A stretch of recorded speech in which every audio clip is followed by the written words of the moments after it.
Electoral Commission in Sensem home. Say for Ebekaya. Enche bia na ye quality studio ha na ye bisa easy for ne say anye bia mo say STO for say machines na obsolete. Enti reports no mo ye na e wo hefa. Anye bia mo say me consultants bia di nkoma mo say munye new register. Anye bia mo ne consultants bia di nkoma wo mo say because of proprietary reasons intino I will say moye new register. Sa documents na wo he ye bisa. But opinion won the otu na mo de court. Any honorable member of parliament, Emma Ashama constituency, Ernest Norgbey. And a Raymond Eka letter a free easy. Assure one more lawyer honor say all catcher and say. So what percent what Jack Cratanidia, Naso usuality and Nidia. Modia say fees and charges also Mutiano. One more abitia. Honorable, and I pay Yamakaba ever happy 98.9 FM. Yo, thank you very much. Good morning to you. Good morning to your listeners. Well, Pacho, I want him say me treat the the babu issue. We will struggle with it. We will try our possible best. But I hope you're doing well. That's fine. I'm doing great. And this morning I've called you, sir. You born your junior brother. Oh, senior. You can't born your junior brother. No problem. You know the constituency work. So you wake up early in the morning. You have to go and visit some of the sick people before you get yourself ready for work. So, Honorable, you went to the court. What drove you to the court? You wanted to get some documents from the EC. You wrote to them. What transpired? Thank you very much. We are not in court yet.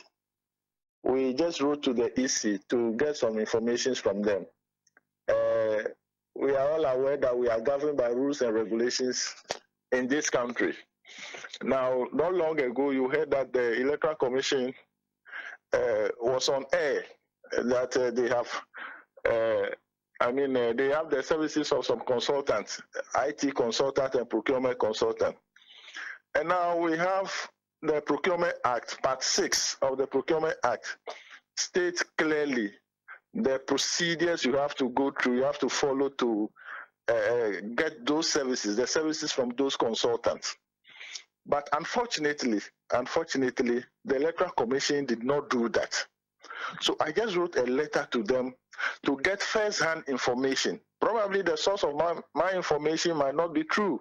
So I wrote to them to get the veracity of the issue, to get those information, because first of all, you need to advertise it in the daily papers. It could be only one, as amended in the Public Procurement Act. That is wide circulation, so it could be Ghanaian Times or Graphic, or you even publish it at the website, the Public Procurement website. I've done a search and nothing of these things were done. I thought this thing could be wrong, so I wrote to them to give me this information, only for them to write back telling me that because fees and charges were not approved in Parliament, I cannot invoke the RTI law. And they have forgotten that with or without the RTI law, they have civic responsibility to provide me with those informations. Even Section 28 of the Public Procurement Act states clearly that Section 2 says clearly that they must keep records of every procurement transactions. And so, therefore, anybody can come to them to seek for those informations. They haven't done that.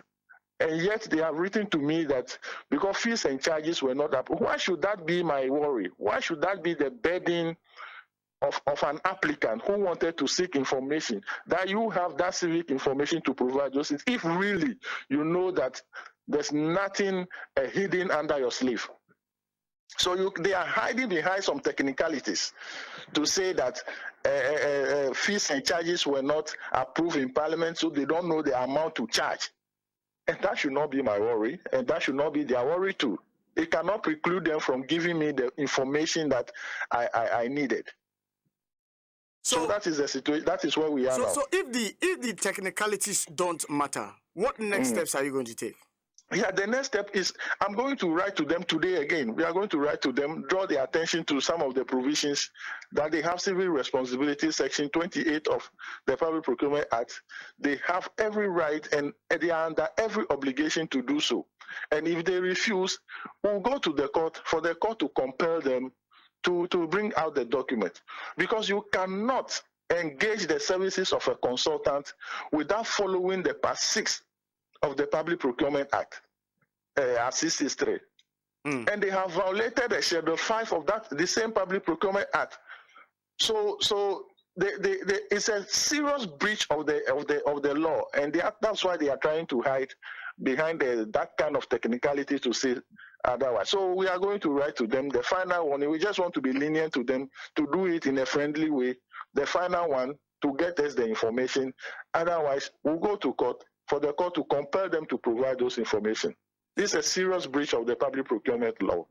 The point about charges being the virtual sole prerogative of Parliament, that bit.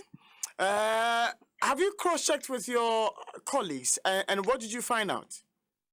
Well, the information got to me late yesterday, but as at even the last week that we were leaving Parliament, there was nothing of that sort on our table.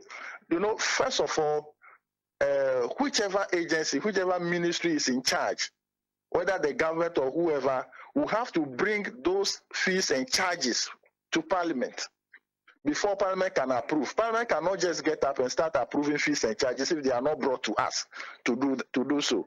So as at last week, as I'm speaking with you, I have not cited any fees or charges being brought by anybody to the House for approval.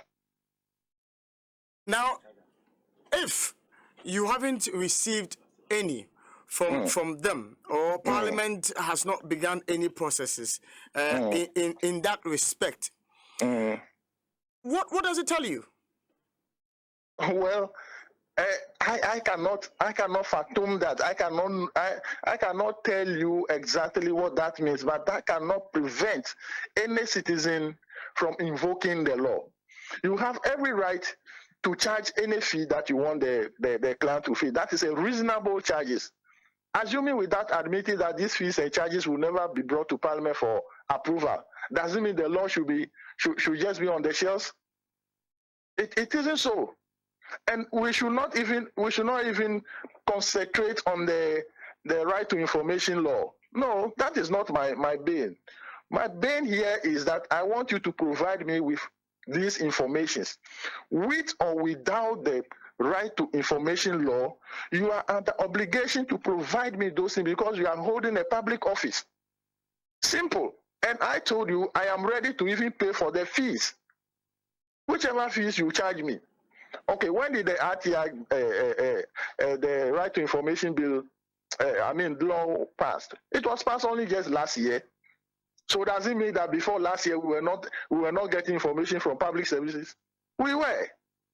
So I don't see the reason for which they can tell me that because of A or B they cannot give, if really they know, because this is a public information, you can just provide it if really you have this document. If you are not violating any rules, if you are not violating any procedure, you can just provide this and say, oh, these are the documents. But because you are hiding something, and we shall all get there, because this will not slip. Now, I have read a few comments suggestive of the fact that you being a representative of the people on a ticket of a political party, the NDC, if you had gone on the back of the party as a whole, there would have been a much weighty case to make before the Electoral Commission. Do you share that view? A much weighty case? I don't understand. That if it was the whole NDC which had gone to the EC demanding, these documents, the EC could not have responded in the manner they did to you. Oh, so in Ghana now we have to politicize everything. Nobody has the right. Nobody has a civil duty. Nobody has any. You cannot, as a member of Parliament for the people of Ashiaman, do I always have to be doing the bidding of a political party? that anybody and nobody can just go to any institution to go and seek for an information, and that you have to pass it through a political party before you do that, before you get the weight or the necessary distance on it, then we are not going anywhere in this country. If that should be the case, then we are not going anywhere in this country, because I will not politicize everything under this sun because I belong to party A or B. If those people will be doing that, I don't think it is a right way to go. Were you surprised by the response anyway? I wasn't surprised, because I know definitely they'll be hiding something, because I know what I'm standing on to seek for this information, and they know the propensity of the case. So I know definitely something fishy will be coming out, but before then we also had our plan B.